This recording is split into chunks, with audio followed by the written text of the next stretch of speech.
Something unexpected just happened on Canadian television, and it has people across both Canada and the United States asking the same question: what changed? For months, one name kept coming up whenever tensions between the United States and Canada were discussed. Pete Hoekstra. One of the loudest American voices criticizing Canada. Every interview brought a warning. Every appearance came with a new lecture. Every statement felt like pressure building from Washington. But today, something was different. And within seconds of this interview starting, viewers noticed it. So here's the question you need to ask yourself right now: what happens when someone known for confidence suddenly loses it on live television? Because that's exactly what Canadians witnessed.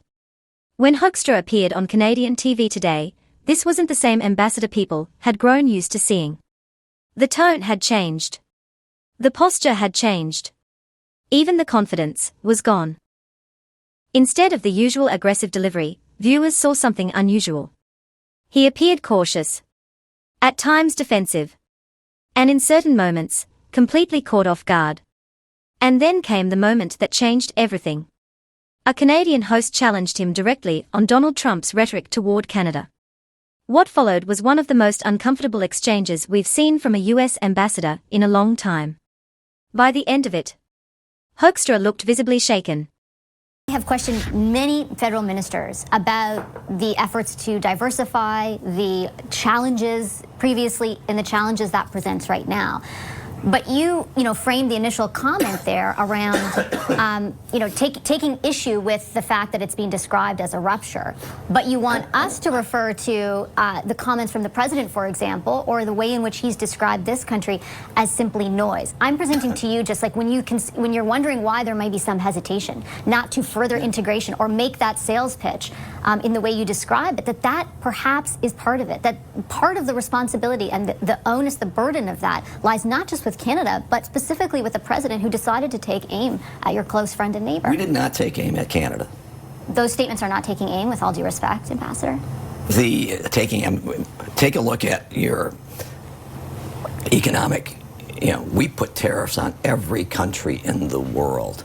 We did not take aim at Canada. We took a policy that we were implementing on a global basis that we believed we had to put in place to keep America strong and prosperous. So, there were only two countries that responded in a strongly negative way. Okay? The rest of the world, we've negotiated trade agreements, we've worked on frameworks and those types of things. We did not take aim at Canada. Really? And I ask with great respect, because yes, you did apply tariffs to other countries, but you initially applied 232 fentanyl-associated tariffs to Canada. And wherein the president, did not refer to every other country in the way that, as I cataloged, he has referred to Canada.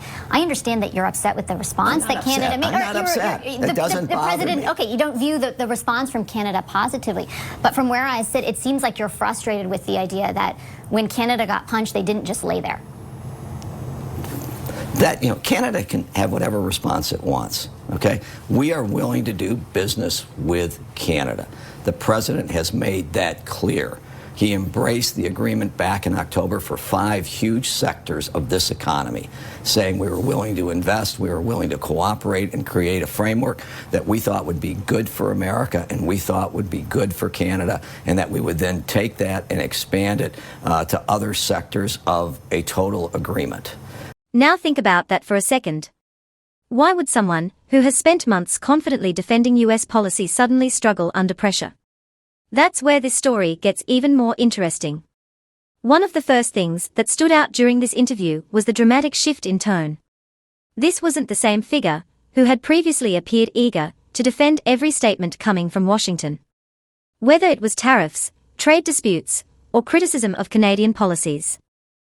His message used to be direct, firm, and uncompromising. But today, it felt like watching a completely different person. Instead of projecting authority, he sounded uncertain.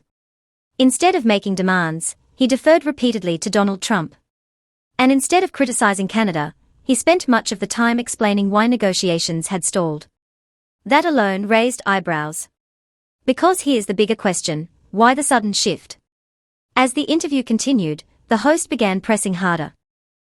The questions became sharper, more focused, More direct. And it all centered around one simple issue. If Canada and the United States were supposedly so close to reaching an agreement months ago, why has nothing happened? Why has progress stalled?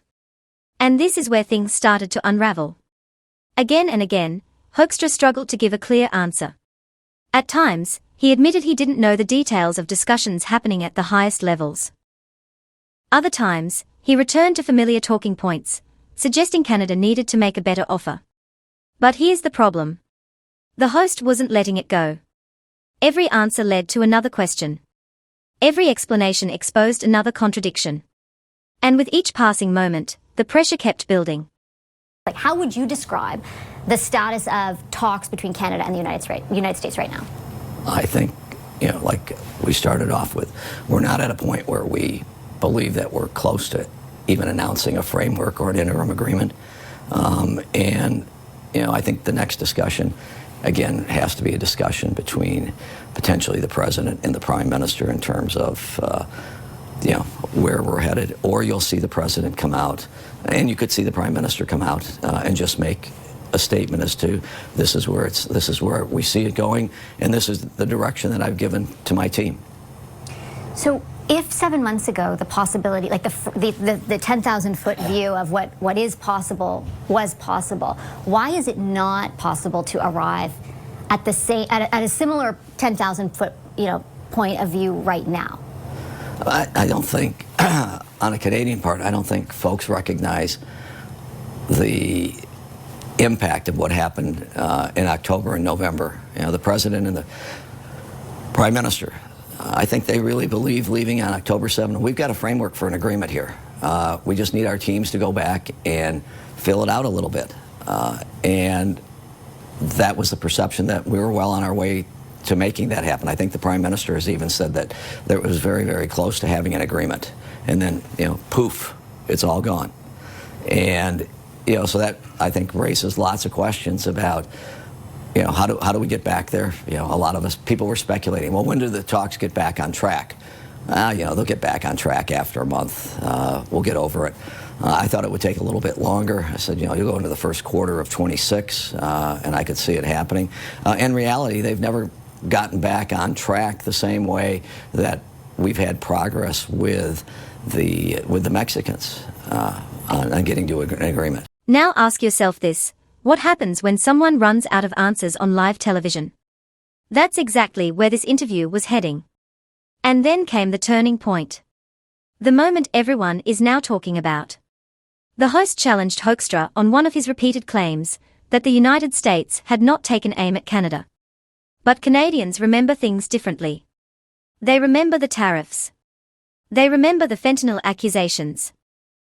They remember months of rhetoric that felt anything but friendly. And the host laid that contradiction out directly. Right there, live, on air.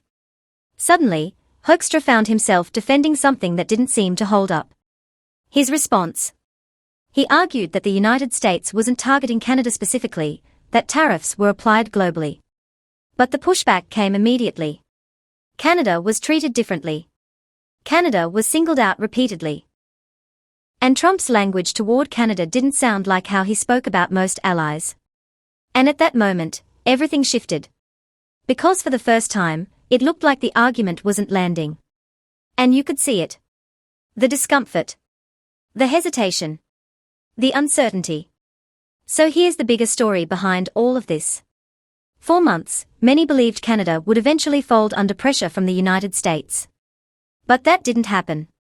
Canada pushed back. Businesses adapted. Leaders held their ground.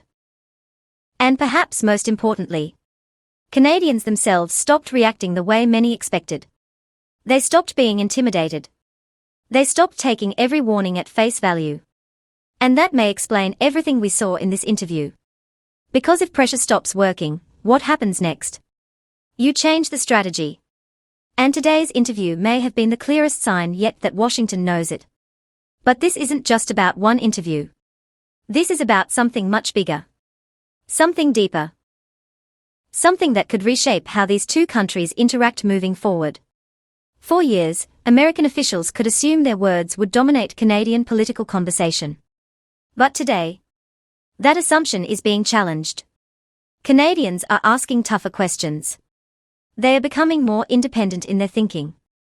And they are no longer automatically accepting narratives coming from Washington. And this interview showcased that shift perfectly.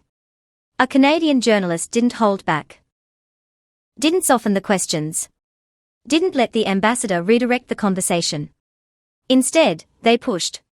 And pushed. And pushed. Until the cracks started to show. And for perhaps the first time in a long time. The ambassador didn't seem ready for it. Pete Hoekstra walked into this interview expecting to explain Washington's position. But he walked out facing questions he couldn't comfortably answer. And that's what made this moment so powerful. Because what Canadians witnessed wasn't just an awkward interview. It was a signal. A glimpse into a changing relationship. A relationship where Canada is no longer simply reacting, but responding. A relationship where pressure doesn't guarantee results. A relationship where even senior American officials are finding themselves on unfamiliar ground. So now the question shifts to you. What do you think this means for the future of Canada-US relations? Is this just a one-off moment? Or is this the beginning of something much bigger? Because if today's interview proved anything, it's that the dynamic is changing. And the world is watching. If you found this breakdown insightful, make sure to like this video, subscribe to the channel, and turn on notifications so you don't miss what comes next. And most importantly, drop your thoughts in the comments below. Do you think this moment changes anything? Or is it just the beginning of a much larger shift? Thanks for watching, and we'll see you in the next one.